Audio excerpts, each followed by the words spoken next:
Bobele yo, Yahweh, bobele. Bobele yo, bobele yo, Yahweh, bobele, bobele yo, bobele yo, Yahweh, bobele.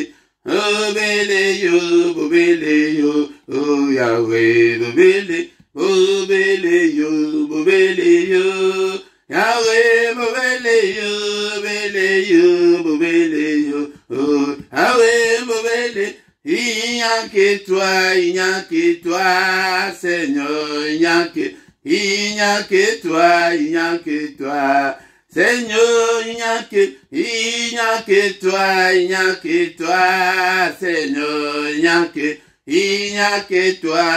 que toi, Seigneur, il n'y a que toi,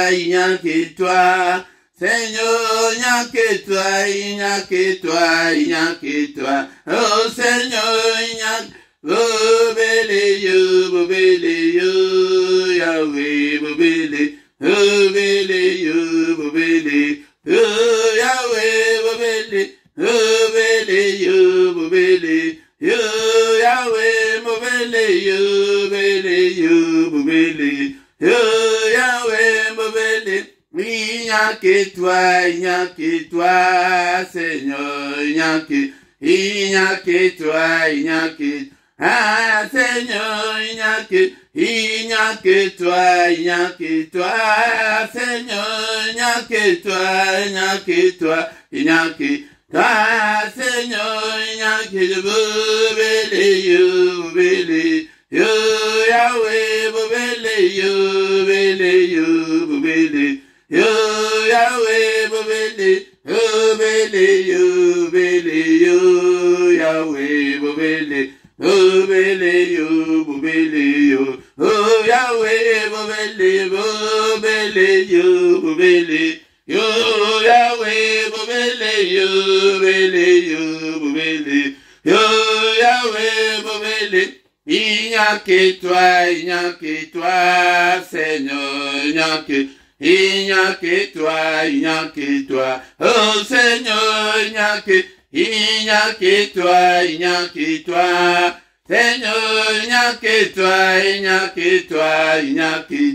oh Seigneur, il n'y a que toi, oh Seigneur, il n'y a que toi, oh Seigneur, oh bobele yo, Yahweh, bobele yo, Yahweh, bobele yo, Yahweh, bobele yo, bobele yo, Yahweh, bobele yo, bobele yo, Yahweh, bobele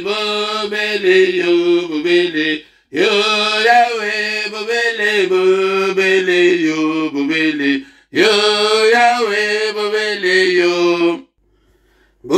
bobele yo, papa, mon sous-soit jalité, n'a pourquoi l'élo, bien-aimé dans le Seigneur, yekobele la ye, mon sous-soit jalité, oya kobiki sa loko la ye, oya kokiko kango la loko la nzambe oya biso, ako utawapi, tozo kumisa ye, n'a pourquoi l'élo, zambe munene, zambe na bomba, le Dieu qui vit éternellement, en toi Seigneur, il y a ni changement, ni ombre de variation, le Dieu qui existe de toute éternité, et on ne sait même pas calculer depuis quand tu es Dieu. Tu es grand à tel point qu'on n'en a même pas l'idée, oh Seigneur éternel. Papa, ceux qui n'ont ganga na pokwa lelo pete nazali na santé malamu, oyo pesi na ya ofele, et te suis infiniment très reconnaissant pour la meilleure santé, pour la bonne santé que tu m'as donnée ce soir, que toute la gloire te revienne. Yaya, tuna oyo azali foudroyé na cancer na pokwa lelo nzambe na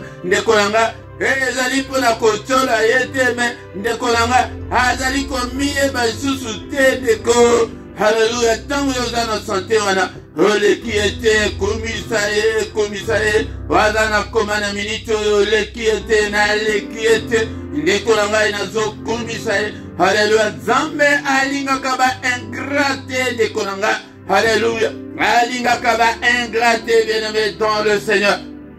La Bible nous dit, bien-aimé dans le Seigneur, En Éphésiens chapitre 5, verset 20, rendez continuellement grâce pour toutes choses à Dieu le Père, au nom de notre Seigneur Jésus-Christ.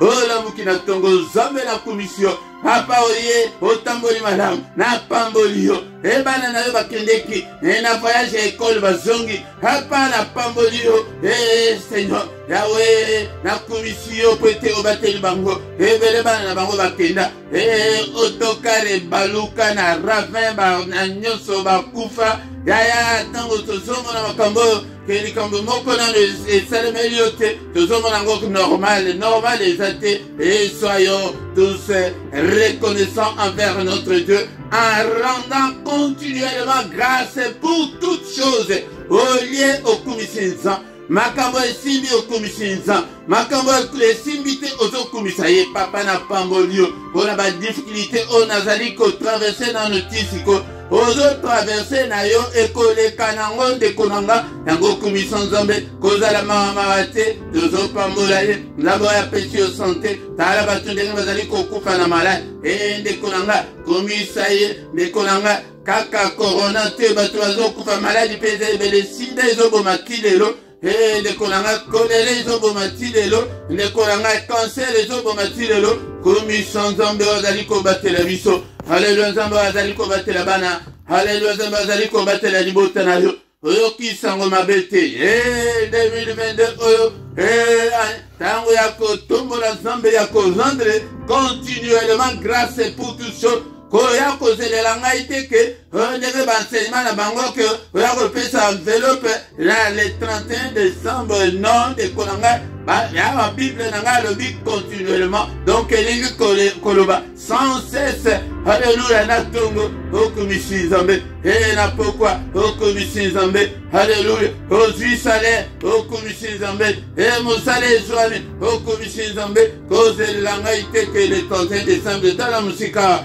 mais ndeko na ngai komisa continuellement Alléluia, continue et ça na kaje ya continuellement pour na kolakisa ke ezokende kotika te yango bile ya nzambe yangwana makambo nzambe alingaka yangwana ke tokumisaka ye tango nyonso. Merci Seigneur pona kobatela ozali kobatelanga Seigneur tobandi susumbola ya sika oyo da 2022 oyo papa obatela continue toujours kobatela kotika biso te papa na 2022 oyo batela biso batela bana ya botela kabongo continuellement ngai te mutuna lobi bible mutelobi ya continuellement ete okumisaka nzambe haleluya na nyonso ezali kosalemela yo tongo etaneli okumisa nzambe otamboli ti journa mobimba na pokwa papa na komisio biloko ya kolia kowelisa te kolia yaya nsusu tala preso ya kolia tikala betela bino esolo tozobondela me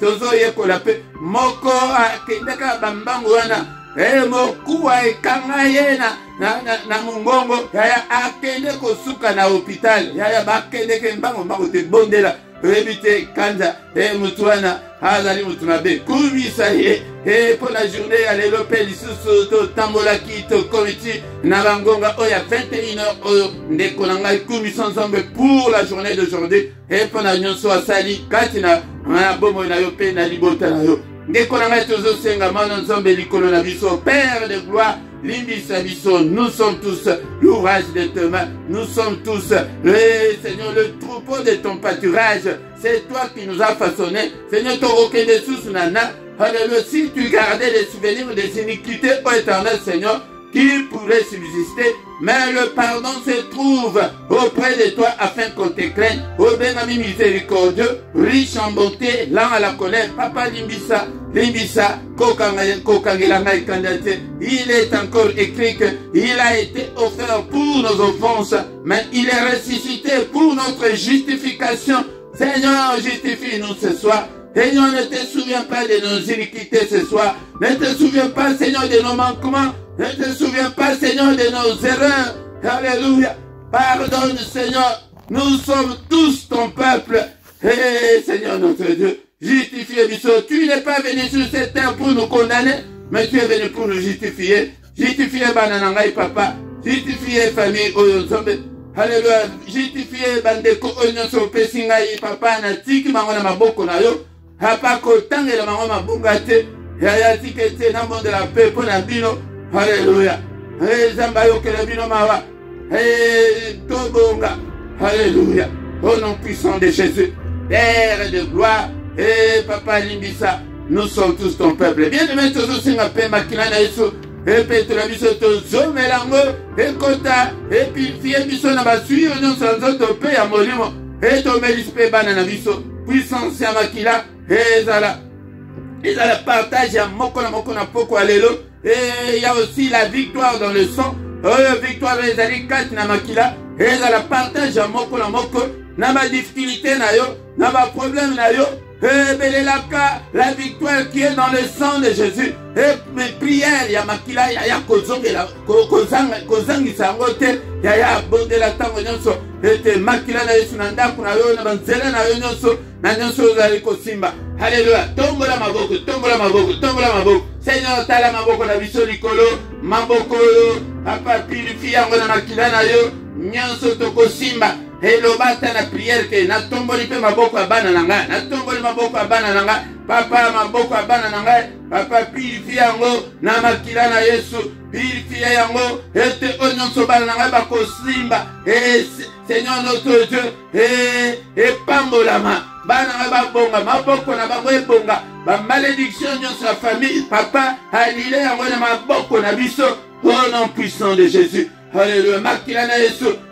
C'est pourquoi la Bible nous dit qu'il n'y a aucune condamnation pour ceux qui sont en Christ. Condamnation à des étés pour la Makila. Makila Yesu, il est écrit que tu as effacé l'acte dont les ordonnances nous condamnaient qui subsistaient contre nous. Père de gloire, Makila na yo, effacé acte non se zaliko condamné nga, non se zaliko condamné bananga. Au nom puissant de Jésus, au nom puissant de Jésus. Alléluia. L'Esprit de Dieu, Molimo Santo Ensemble, Kamba Biso, na Poko Alelo, et qu'il te on a maboko na yo, du début jusqu'à la fin, on nous en contrôle, aussi ma biso, au télévisa biso, Père de gloire, na tiki li boto, on le pessinga na kamba, et te opérisa moto, kati na bango, bazala, bazala ba passionné de Dieu, bazala ba assoiffé de Dieu, et zambetata. Alléluia, touchez bango, comissa bango, ba flamme de feu, télévisa bango, zambetata, activez ba donjon so kati na bango. Au nom puissant de Jésus, nous avons ainsi prié. Amen, amen, amen, amen, bien-aimé, acclamons le Seigneur. Il est digne de te acclamer ce soir. Il est là, il ne nous abandonnera jamais. Ende konanga yangonde, nanto silicité, et tokoki kosi sa culte ôté, sans que toka, il va ensemble. Et puis tu la prière agressive du soir. Et la prière agressive du soir avant de se coucher en paix avec le Seigneur. C'est la prière à ne pas manquer, la prière à ne pas louper, la prière à ne pas négliger. Que négliger yaya. Ce temps-là est révolu. Et c'est l'équipe. Comme tango, il y a prière agressive, tango ya Yesu Masia, tango ya Saint-Esprit, afin que toeba ko bundi sape, bayi na biso, ete ba ko kiko na kimia atamu kete to bwa ke la bango moto, butu moi ndekolanga. Yango ndekolanga na micro apoko lelo ezali wabino mote Philippe, yango de yaka poko nyonso, ndekolanga Philippe akamba na prière oyo ndekolanga afin que botutu nyonso wana avec misala nyonso ya diable nyonso wana ekoya soki nano sabona na nutende kolanga sabone na yo de kolanga o sabone pona ko soutenir musala oyo de kolanga bo partager et bo benga pe bande konsusu baya ko sanga na biso soki ndenge nanto bani bo nano olaikete like na yo de kolanga sans plus tarder bien-aimé toke na tanguya Koyoka, parole de Dieu, n'a pas lelo, au nom puissant de Jésus. Bien-aimé dans le Seigneur, Tokoki consigne sa culte, Oyo, Rea, pourquoi lelo, sans qui est totanga, Malobana Nzambe, Malobana Bomba, bien-aimé dans le Seigneur, Tokotanga, Malobana Nzambe, et Maloba Oyo, Yango Demutu, et Sala, Nyonso, Oyo, Tozali Komona, Yango Malobana Nguya, Nyonso, Yamukile Ekoleka, mais il va ensemble et koleka ata mokete ndeko na ngai sombaka Biblia na yo, oza na Bible na yo, osala étude biblique, oyekola maloba na Nzambe. Yango soki oyebi liloba na Nzambe te, okozala mupaya na makambo ya Nzambe, bakoki kokosa yo ndenge nyonso bango balingi, ndeko na ngai bafo babimi baza ebele. Zwaka tana yo ndeko na ngai tangaka maloba na Nzambe ekosani ete na parole de Dieu, yango de maloba na Nzambe ekokangola yo, et vous connaîtrez la vérité et la vérité vous affranchira. Ce qui au connaître la vérité, tu ne seras pas affranchi. Ndeko oyangai. Bien-aimé dans le Seigneur, n'a pourquoi l'élo, Tozutanga, Mukanaya, 2 Thessaloniciens, chapitre 2, verset 1 à 3. 2 Thessaloniciens, chapitre 2, verset 1 à 3. Pour ce qui concerne l'avènement de notre Seigneur Jésus-Christ et notre réunion avec lui, nous vous prions, frères, de ne pas vous faire laisser, de ne pas vous laisser facilement ébranler dans votre bon sens et de ne pas vous laisser troubler, soit par quelque inspiration, soit par quelques paroles ou par quelques lettres qu'on dirait venir de nous, comme si les jours du Seigneur étaient déjà là. Que personne ne vous séduise d'aucune manière, bien-aimés dans le Seigneur, car il faut que l'apostasie soit arrivée auparavant et qu'on ait vu paraître l'homme du péché et le fils de la perdition. Bien-aimés dans le Seigneur, tozondime linzambe, toyambi Yesu na bombo na biso, mais suka na nyonso ezali, suka ya temps ya grâce ezali. Promesse ya Seigneur était yako kende et lola ezali. Bien-aimés dans le Seigneur, malgré votre sousou, bazolobela keto kende lola te, ezali invitation. Ceux qui bako kende te etali bango batikala, mais biso tozali na invitation yako kende lola. Bien-aimés dans le Seigneur, yangonde akozonga, yangonde makambo tozolobela na pourquoi lelo. Et pour ce qui concerne l'avènement de notre Seigneur Jésus et de notre réunion avec lui dans les airs, namapata nekonanga esengeli ete mutu nyonso azala na ignorance te, l'avènement elingi koloba koya na ye, koya ya nkolo Yesu Masiya. Tozali kobondela na bino ete ndekolanga boyeba makambo oyo tel bien ezali côté à matière dans l'église ndekolanga suka nyonso ezali. Donc il y a soit l'enfer ou bien soit le paradis de Dieu ndekolanga, et non le deux à la fois, et non la place intermédiaire ezalité. Ne soyez pas troublés ndekolanga. Bozala te pe na ignorance nango te, il faut boyeba yango ndekolanga. Mutu aya kokosa bino te. Ah, bamsusu bazole belango ke non, Seigneur asa zonga ndenge aya na Saint-Esprit et s'il est akoya susu te, non, akoya penza de konanga. Mais lelo na pokwa lelo tozole bela mingi na verset 3 oyo yango de oyo akoya na Yesu yango te ezali tam na biso na pokwa lelo. Mais na pokwa lelo tozole bela que personne ne vous séduise d'aucune manière, mutu apengwisa bino te de konanga. Yango, car il faut que l'apostasie soit arrivée auparavant, bien-aimés dans le Seigneur, et qu'on ait vu paraître l'homme du péché, le fils de la perdition. D'abord, na pourquoi les autres ont là, na apostasie. Apostasie est aligné. L'apostasie, c'est l'abandon de la foi chrétienne. Ezali abandon ya doctrine. Mutu oyo azali ko abandonner doctrine, babengaka ye un apostat. Yango bien-aimé dans le Seigneur, nalingi kosala cette grande parenthèse na pokwa lelo pona tina ya ba scandale oyo bozali komona na kati ya ba église mikolo. Église wana ezali kaka ya Congo te, mais ba église partout. L'apostasie ezali abandon ya foi, ezali moko ya signe ya ezali kolakisa que koya ya Yesu Masiya, l'avènement de notre Seigneur Jésus-Christ, ezali moko ya bilembo wana awa bazali kolobela pona ba pagano te. L'apostasie elingi koloba mutu o azalaki na foi azali ko abandonner foi azali découragé azali kotika Yesu Masia pona kozonga na mokili azali kotika Yesu Masia pona kokende epai ya diable. Bien-aimé dans le Seigneur, yango nde bozali komona makambo nyonso oyo tozali komona yango wana ndeko na nga ekamwisa biso te. Mutu nyonso motangi Bible ntango azali komona boye ekoki kokamwisa biso te ndeko na nga mpona nini mpo Seigneur alobaki maloba na Nzambe elobi ke il faut makambo oyo eya yango me ntango biso tokomona yango yaya yo oyo bangaka Nzambe yo oyo otambolaka na vie ya sanctification yaya kangama kaka na Nzambe. Mpona nini toza na baapostat ebele? Mpona nini ndeko na nga ezali ntango mosusu mpona bafaiblesse ya nzoto ezali mpona bato mosusu bazolinga kaka vie ya facilité. Ndeko na ngai nalingi nayebisa motu moko ke vie chrétienne oyo toembrase yo na nga ezalaka vie ya facilité te. nazolobela bino yango ntango nyonso ezali te ke okotambolaka na tapis rouge te. Diable akotika yo te ke ozala na atika yo na tâche facile ndeko na nga.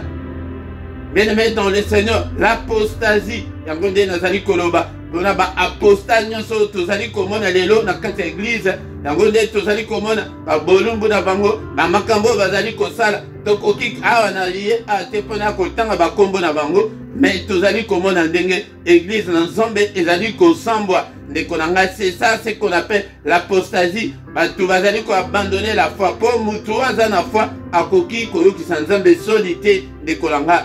Kangama na Yesu yango nde maloba na ye nango na pokwa lelo ozala apostat te ozonga nsima te. Il faut ke makambo oyo eya me ntango tobandi komona makambo oyo boye yeba ete koya ya Yesu ezali lisusu mosika te ndeko na nga. Yango nde yo nde keba ndeko na nga nalingi mpe kokebisa motu moko molimo oyo ezali prophesie esi elobama yo ozoseka baoyo bazali baapostat baoyo bazongisima baoyo baretrograde baoyo bazongisima wana ndeko na nga. Yango me oyo kobosana te ke esprit wana ezali kosillone na bana na Nzambe mpona kozongisa bana na Nzambe nsima. Et surtout yo oyo ozali koluka solution ya baproblème na yo à tout prix yango nde okokoma apostat. Esprit wana ekobanga yo te ndeko na ngai komonela yango na mosika te ke bango bazosala bongo yo kanisa ke non ekobanga yo ekobanga ngai non ndeko na ngai. Yango nde tozala nde bato ya foi yango nde nayebisaki bino ke ane oyo nakolobela mingi mpona ntina ya foi ndeko na ngai. Esprit wana ekobanga yo te ekobanga ngai te. Tant mosusu lobi ekozala tour na yo yake naluki libala nakoki namoni libala te libala eye te nazongi na ngai nsima nazongi na ngai nsima. Ndenge nakutana na mosusu ayebisa ngai ke azalaka évangéliste me bamakambo wana natika na ngai yango makambo wana yango lisusu te. Ozomona apostasie wana yango wana l'abandon de la foi ndeko na ngai. Tozali kotanga susu mukanda 1 Timothée chapitre 4 verset 1. Bien-aimé dans le Seigneur, je pense cette kotanga susu verset 2. Mais l'Esprit dit expressément que dans le dernier temps, quelques-uns abandonneront la foi. Poete bakende na occultisme, poete bakende kosala makambo bakosala bango mitema na bango elingi pour s'attacher à des esprits séducteurs et à des doctrines de démons. Par l'hypocrisie de faux docteurs, de faux pasteurs, de faux prophètes, Bakobi Mamazali Ebele, portant la marque de la flétrissure de leur propre conscience.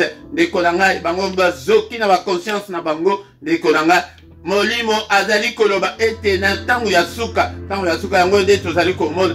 Ebele bakotika kondima. Yaya ezalaka na yo te, ezalaka na ngai te, tokangama na Yesu libela. Komona teke no ye wana kutu bozo commenter yango bozali ko publier yango metant mosusu lobi ekozala tour na yo ekolanga tozali ate mpona ko défendre bango en aucun cas tokoki ko défendre te kutu au contraire la Bible dit que to condamner ba acte wana ndekolanga bien-aimé dans le Seigneur. L'apostasie, il faut que molimo l'abandon de la foi. ils abandonneront la foi pour s'attacher à des esprits séducteurs. Yango tozomona ke ba pasteur wana, ba sali wana, bazolinga kaka succès à tout prix. Ndekolanga succès ezali epai na Nzambe.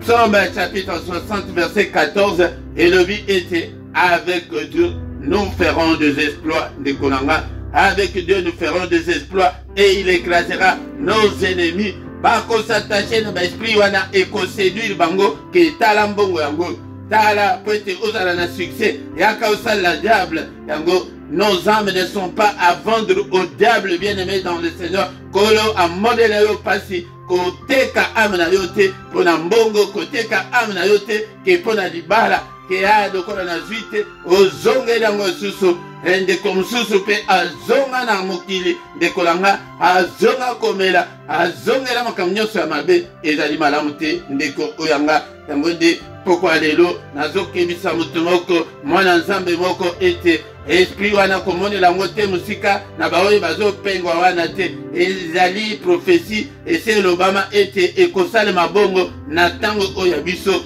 koabandone la foi te s'accrocher na foi na yo s'accrocher na Nzambe ete Nzambe akamba yo Nzambe atambwisa yo ndeko na nga tozala chrétien jusqu'à la mort ndeko na nga bien-aimé dans le Seigneur. Okomona bamakambo ekoyela yo ebele ya makasi ya keno olembisi nzoto na lembi na bondeli bambula ebele ezosimba kaka te ya bakoya bakolakisa yo na yoki kutu mosusu ala Bruxelles ezali ete bakomi kotelema na bakwela ya balabala ete bazolakisa bato banzela ya baloge na biso kaka bato ya mangala ndeko na nga il faut osala keba ministère atako ezotelema te soki oza ata na motu moko oyoki te na maloba na Nzambe elobi ke so motu moko abongoli motema kuna ya likolo basalaka fete mais oza deja na motu moko ekoki nango osi osali oyo yo mosala mais basuccès wana yango nde moto ezali kosala ete lelo bokoma kosala satana bokoma kosambwisa Nzambe bien-aimé dans le Seigneur.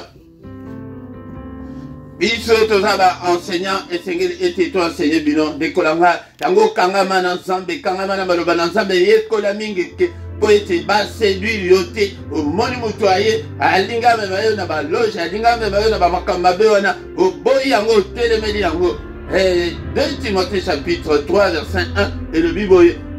Sache que dans les derniers jours il y aura des temps difficiles. Il y a temps difficile yango tango obiso tokomi komona ngai na bino dekolanga tango oyo ezali temps difficile dekolanga kangama kaka na Nzambe kotika Nzambe te tala bambula ebele wana osali deja ke okanga nzoto na yo okorekipere yango lisusu na nani olie kutu okanga motema ntina suka ozwa lifuti na yo dekolanga bien-aimé dans le Seigneur. Tango tozosilisa kaka na 2 Timothée wana et chapitre 4 verset 3. Car il viendra un temps où les hommes ne supporteront pas la saine doctrine.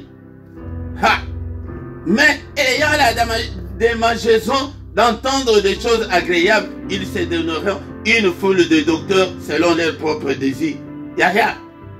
Natango, balobi que il viendra un temps où que batu bakolanda sous saine doctrine ya Yesu te de konanga. Mais batu bakozala na mokusa ya keno bayoka makambo moko ke ngai na linga bongo ngai penza bamatena bino kuna te ngai te ngai na linga place ya boy bako mipesa bateyi na lolenge oyo bango balingi mate oyo bango balingi ya soki omoni bongo yeba ete kopengwa na yo ezali lisusu mosika te esengeli bozala boya ata ndenge bozali koya jamais bokoya boye keno na te ya bino mateya mpona koplaire bino jamais en aucun cas ndekolanga soki ekosuwa yo ndeko soki ekosala soki ndenge nini esala ndeko na nga mpona nini po ete kombo na Yesu ekumama okomona bato bakomi ke te bamate wana yango te bapriere wana oyo banzembo wana elemba yango te jamais makambo Nzambe kokokende ndenge yo moko olingeli soki ezokende bongo oyeba keno esprit wana ya apostasie esi elati yo ou bien eza deja na porte ya ndako na yo ekoki kosalema ya bongo te ndeko na nga. Saint-Esprit jamais akoki kopakola yo mafuta akoki kotika yo te na masumu yango nde maloba tozalaki nango na pokwa lelo l'apostasie molimo oyo ya kobunga nzela yango nde ezali moko ya bilembo ya ntango ya suka ya kolakisa ete koya na Yesu ezali pembeni yango nde bozali tolobeli yango mpona nini po ete ezali d'actualité mikolo ndeko na nga ndenge tozali koyoka ndenge ezali kofingisa kombo na Nzambe bato bazotika kondima bato bazotika Nzambe po ete bakende kokangama na misala mabe na diable. Au nom de Jésus, au nom de Jésus, Seigneur notre Dieu, topambolio na pokwa lelo mpona maloba oyo toyoki, que toute la gloire te revienne, que tout l'honneur te revienne, Seigneur notre Dieu.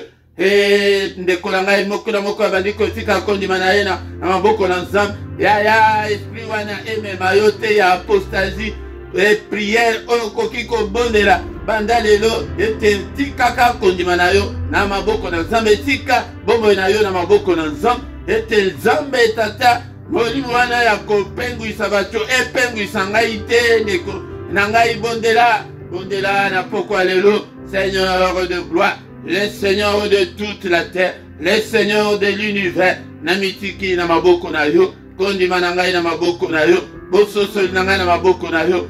Yango wana ndeko na ngai bondela katango nyonso, yango tozoluka bato boyaka na tongo boyeba ndenge nini tokosaka badossier epai na Nzambe, yango nde tikaka baproblème na yo epai na Nzambe ntango nyonso po ete eloko moko te epengwisa yo, nzoto ezopengwisa bato ebele ndeko na nga yango nde kozanga ezopengwisa bato, kozanga libala ete obondeli likambo ntango molai kangama kaka na Nzambe ndeko na nga azali wana azali koyoka. Seigneur notre Dieu, merci Nzambe tata bomoi na ngai epai na yo ndeko na ngai bondela na pokwa lelo libala na yo wana ezali koumela belelango epai na Nzambe belela na pokwa lelo. Alléluia Seigneur notre Dieu, sunga ngai papa ete ngai nakota pe na libala na nga, nakota pe na problème na nga, nazwa solution à problème na nga. Au nom puissant de Jésus, au nom puissant de Jésus, ndeko na ngai kobanga te,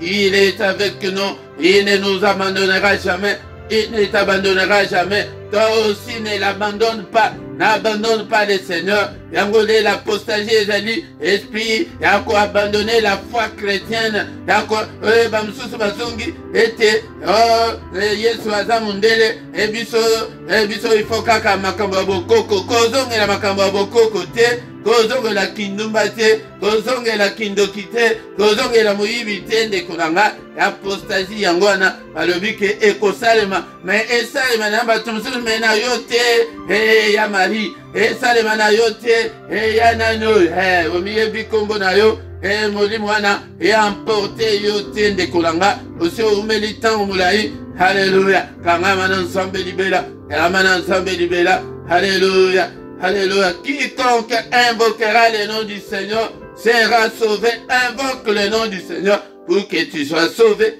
Et te kondima na yo ningana te ndeko na nga, kondima na yo ndeko na nga. Alléluia. Kristo akufaki mpo na biso, asopa makila na ye mpo na biso.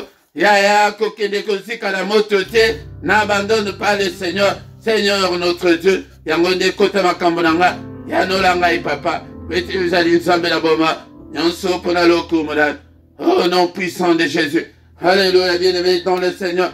Yango na pokwa lelo. Alléluia, moko na moko azotika problème na ye na maboko na Nzambe ete Seigneur akota makambo na yo bitumba na yo Nzambe tata. Seigneur notre Dieu, lève-toi pour me secourir. Lève-toi Seigneur et combat ceux qui me combattent. Au nom puissant de Jésus, combat le Seigneur, combat-le. Au nom suprême de Jésus, combat tous mes ennemis. Na combo na Yesu, combat le Seigneur notre Dieu. Souviens-toi de moi Seigneur, souviens-toi de moi. Ne m'abandonne pas, ne me délaisse pas Seigneur. Alléluia. N'est-il pas écrit que la main de l'Éternel est élevée et que sa main manifeste sa puissance? Seigneur, manifeste ta puissance. Bundela ngai papa, longisa ngai Seigneur na bitumba nyonso na zanango. Alléluia Nzambe, kotisa ngai na destinée na ngai nkolo, na kota na destinée na nga. Alléluia Nzambe tata, ala ba géant nyonso bozali boso na nga. Au nom de Jésus, et que le vent de Dieu vous emporte tous. Soyez tous comme des balles emportées par le vent et que l'ange de l'Éternel vous chasse.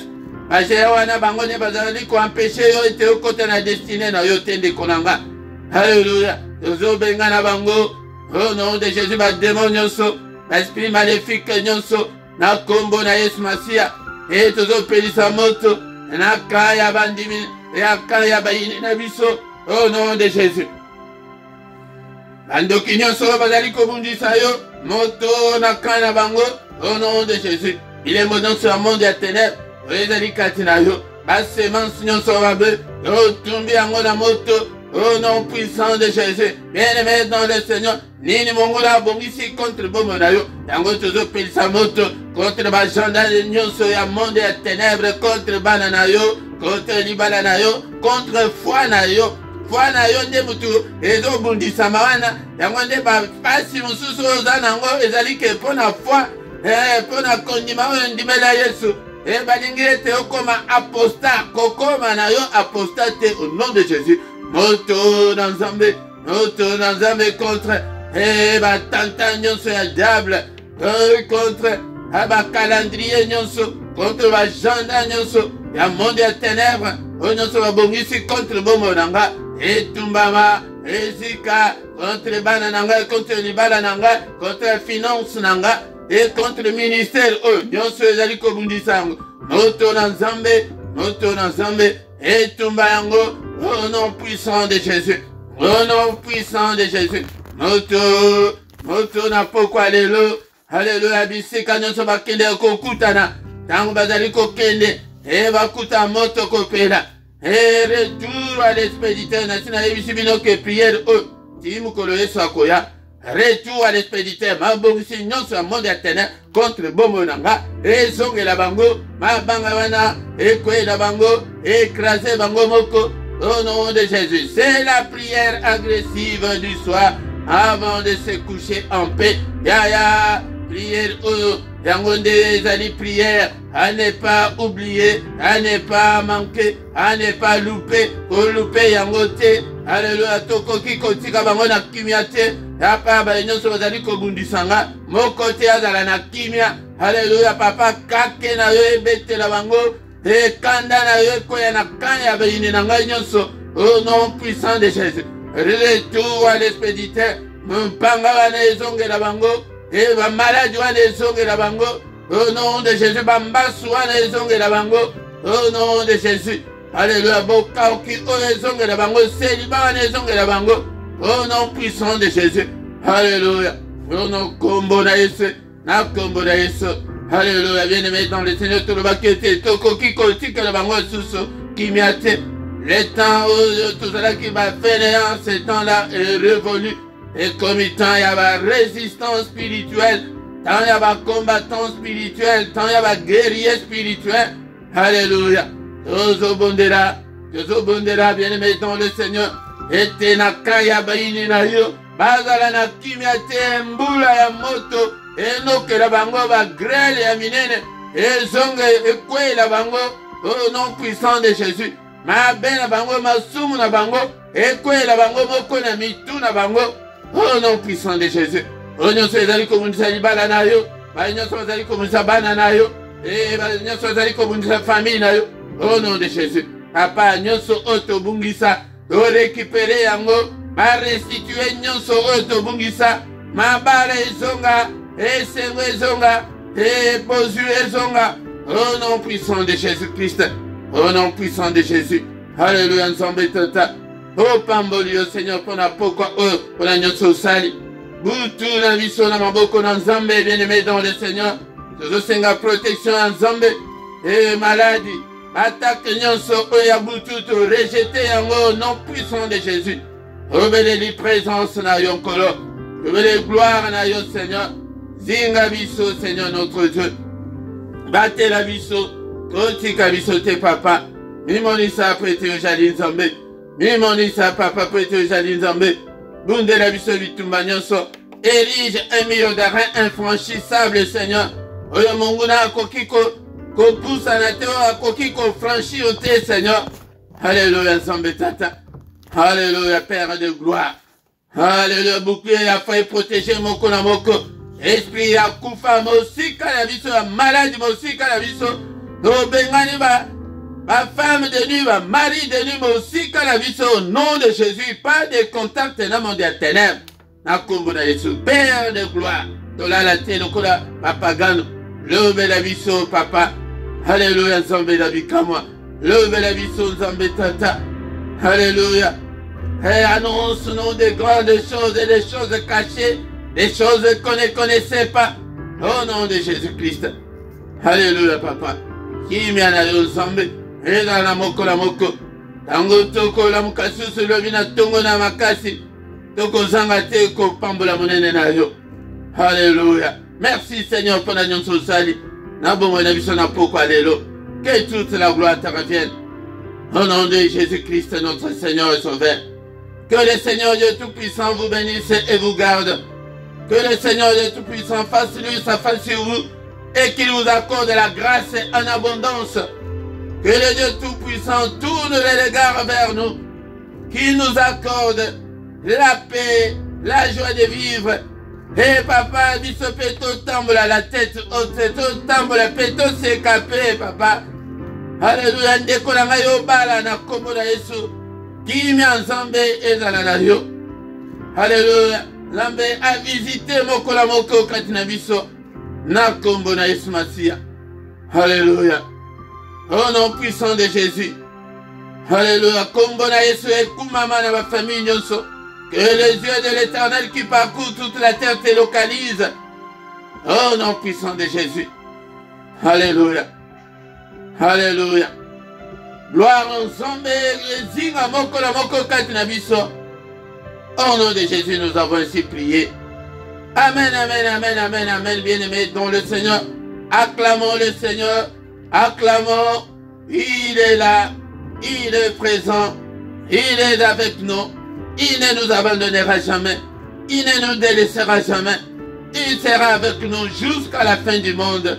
Bien-aimés dans le Seigneur.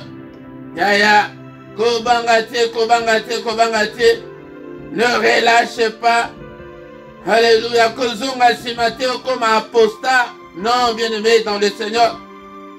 Mais molimwana ezali déjà cautionné. Il va être bon de la katango nyonso.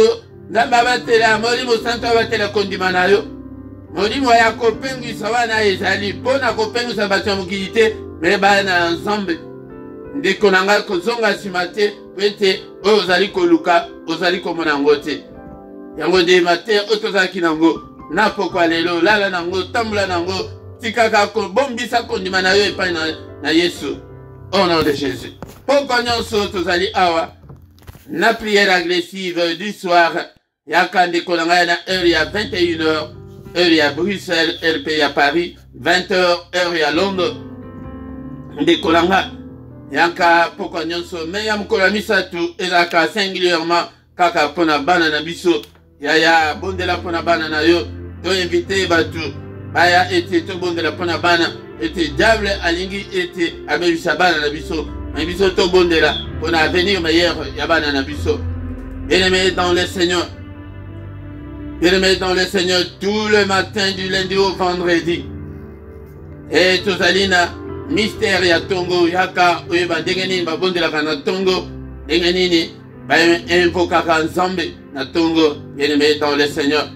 Mais ya mukolo ya mitano na non vers samedi na dimanche tobandaka na ngonga ya 5h30. Mais dernier samedi ya moi yango nde tozali na 1h ya veillée na nkolo ezobanda na ngonga ya 5h heure ya Bruxelles, heure ya Paris. Yango nde kozanga te komango na agenda na yo ete oyebake dernier samedi ya moi yango nde tozali na veillée na biso ya 1h avec le Seigneur. Ndeko na nga soki nano sabone te sabone na yo ndeko na nga sabone na yo like. Vous partagez, vous commentez, vous tuna pe ba mituna ndekolanga. Yango nde mukolo nyonso ya dimanche na 17h tozali na étude biblique, tozali na enseignement biblique, mais nazomona yo te ndekolanga boya ete boya koyekola ete okoma apostaté, car la foi vient de ce qu'on entend. Ce qu'on entend vient de la parole de Christ. Yango yaka sokoye okoyekola maloba na Nzambe. Et na se awa na description okokuta ba coordonnées na biso nyonso ezali et compte bancaire ezali pour na soutien financier na yo paye pas les aliwana afin que au soutenir œuvre au Nzambe pe encore soutenir yo. Ndeko na ngai tanto komyana to komina suka to kutani suso mokolo na lobi dans une autre prière agressive du soir au nom de Jésus et butu malamu na mutu nyonso. Amen, amen, amen, amen.